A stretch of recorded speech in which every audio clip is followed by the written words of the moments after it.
Assalamu alaikum warahmatullahi dosto mama. وعلیکم السلام ورحمۃ اللہ دوست اور Shahnawaz. Today we're going to be reading you a story from سوچنے کی باتیں. دوست اور شاہنواز, جیسا کہ آپ جانتے ہیں کہ ہم نے یہ کتاب سوچنے کی باتیں شروع کی ہوئی ہے, اور آج ہم شاہنواز آپ کو اور اپنے دوستوں کو جو کہانی اس میں سے سنائیں گے اس کا ٹائٹل ہے محبت ہو تو ایسی. محبت کہتے ہیں لو کو, پیار کو. بسم اللہ الرحمن الرحیم. حضرت مسلم موعود رضی اللہ تعالیٰ عنہ فرماتے ہیں کہ مجھے ہمیشہ حیرت ہوا کر, یعنی کہ میں ہمیشہ ونڈر کرتا ہوں اور میں اپنے دل میں کہا کرتا ہوں کہ الہی تیری بھی عجیب قدرت ہے کہ تو نے کس طرح لوگوں کے دل میں میری نسبت محبت کے جذبات پیدا کر دیے, کہ جب کبھی سفر میں باہر جانے کا موقع ملے اور میں گھوڑے پر سوار ہوں تو ایک نہ ایک نوجوان حفاظت اور خدمت کے خیال سے میرے گھوڑے کے ساتھ پیدل چلتا جاتا ہے.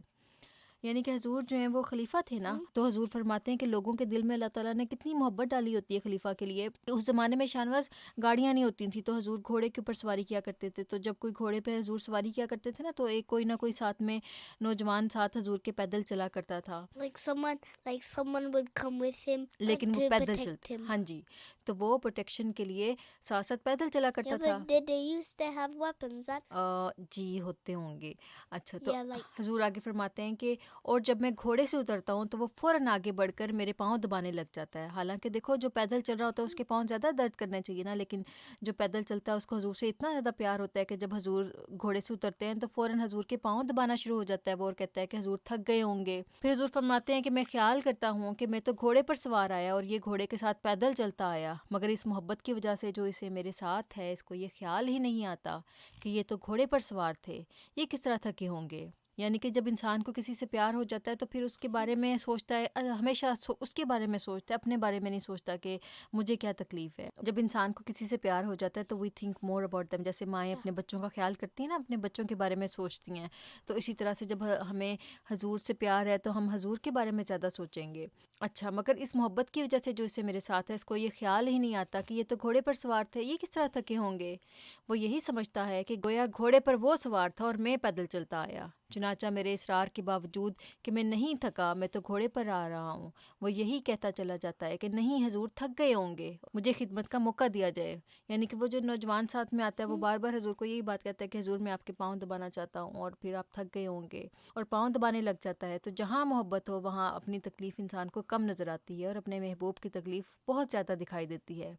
لیکن عام حالات میں اپنی تکلیف زیادہ محسوس ہوتی ہے اور دوسرے کی تکلیف کم محسوس ہوتی ہے. رسول کریم صلی اللہ علیہ وسلم کے ایک صحابی رضی اللہ تعالیٰ عنہ تھے, ان کو فریب سے کفار نے گرفتار کر لیا, اور چونکہ ان کے ہاتھ سے مکہ والوں کا کوئی عزیز مارا گیا اس لیے گرفتار کر کے انہیں مکہ والوں کے ہاتھ فروخت کر دیا گیا, یعنی کہ بیچ دیا گیا. حضور صلی اللہ علیہ وسلم کے ایک کمپینین تھے, تو اب حضور آگے سے ایک نیا واقعہ سنا رہے ہیں کہ حضور صلی اللہ علیہ وسلم کے کمپینین تھے, ان کو کسی نان مسلم نے ایک دفعہ قید کر لیا, اور تو وہ چاہ رہے تھے کہ ان کا بدلہ لیا, قید یعنی کہ پریزن میں ڈالا گیا, تو وہ چاہ رہے تھے ان کا بدلہ لیا جائے جو نان مسلم ہے. تو انہوں نے چاہا کہ اپنے اس عزیز کے بدلے اس صحابی رضی اللہ تعالیٰ عنہ کو تکلیفیں دے دے کر مار دیں. چند دن انہیں قید میں رکھا, اور جب ایک دن انہوں نے چاہا کہ آپ کو شہید کریں اور قتل کی تیاری کرنے لگے, تو اس وقت انہوں نے یہ سمجھا کہ یہ بہت ڈرا ہوا ہوگا. تو اس صحابی سے پوچھا کہ تمہارا دل چاہتا ہے کہ اس وقت محمد صلی اللہ علیہ وسلم تمہاری جگہ ہوتے اور تم آرام سے مدینہ میں اپنے بیوی بچوں کے میں بیٹھے ہوتے. تو انہوں نے کہا کہ تم تو یہ کہتے ہو کہ کیا یہ پسند ہے کہ حضرت محمد صلی اللہ علیہ وسلم یہاں ہوں اور میں مدینہ میں اپنے بیوی بچوں کے ساتھ آرام سے بیٹھا ہوں, لیکن مجھے تو یہ بھی پسند نہیں کہ میں اپنے گھر میں آرام سے بیٹھا ہوں اور محمد صلی اللہ علیہ وسلم کو مدینے کی گلیوں میں چلتے ہوئے کوئی کانٹا بھی چبھ جائے. اب دیکھو اس صحابی کو اپنی تکلیف اس وقت یاد نہ رہی, بلکہ رسول کریم صلی اللہ علیہ وسلم کی محبت اور آپ صلی اللہ علیہ وسلم کے عشق میں مدہوش ہونے کی وجہ سے آپ صلی اللہ علیہ وسلم کی ایک خیالی تکلیف نے اسے بے چین کر دیا. اب شاہنواز وہ یہ بتاتے ہیں, حضور یہ بتاتے ہیں کہ ایک دفعہ ایک صحابی کو پریزن میں ڈالا گیا, انہوں نے نان مسلمس نے, اور جب وہ ان کا ارادہ تھا کہ وہ صحابی کو حضور صلی اللہ علیہ وسلم کے جو کمپینین تھے ان کو مار دیں, یعنی کہ شہید کر دیں. تو جب وہ مارنے لگے تو انہوں نے پوچھا ان سے کہ اس وقت تمہارا دل چاہتا ہے کہ تمہاری جگہ تمہارا پروفٹ ہو اور تم اپنے گھر میں اپنی فیملی کے ساتھ مزے سے بیٹھے ہوئے ہو.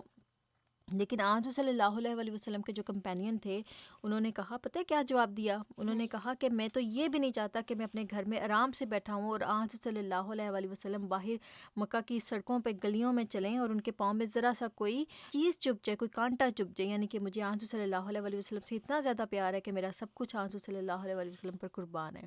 تو صحابہ رضی اللہ تعالیٰ عنہ جو تھے آج صلی اللہ علیہ وسلم کے جو کمپینین تھے, ان کو پتہ ہے اس لیول کا پیار تھا کہ ان کو اپنی تکلیف بالکل بھی یاد نہیں رہتی تھی آج صلی صلی اللہ علیہ The وسلم کے level, سامنے.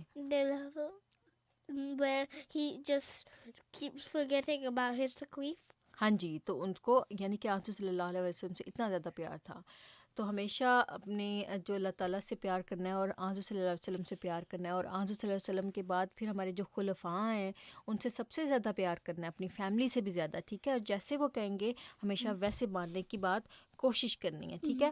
امید ہے کہ ہمارے دوستوں کو یہ چھوٹی سی کہانی پسند آئی ہوگی اور سبق سیکھا ہوگا آپ نے اس سے کہ آنسو صلی اللہ علیہ وسلم سے یا اپنے خلیفہ سے کتنا زیادہ پیار ہمارے لیے امپورٹنٹ ہے. امید ہے کہ آپ کو یہ پسند آئی ہوگی. انشاءاللہ آنے والی ویڈیوز میں ہم اس کتاب کو کنٹینیو کریں گے. تب تک کے لیے Allah Hafiz, and don't forget to subscribe our channels.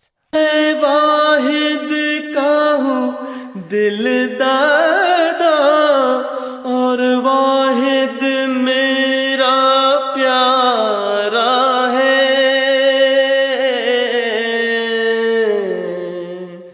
اور واحد میرا پیارا ہے.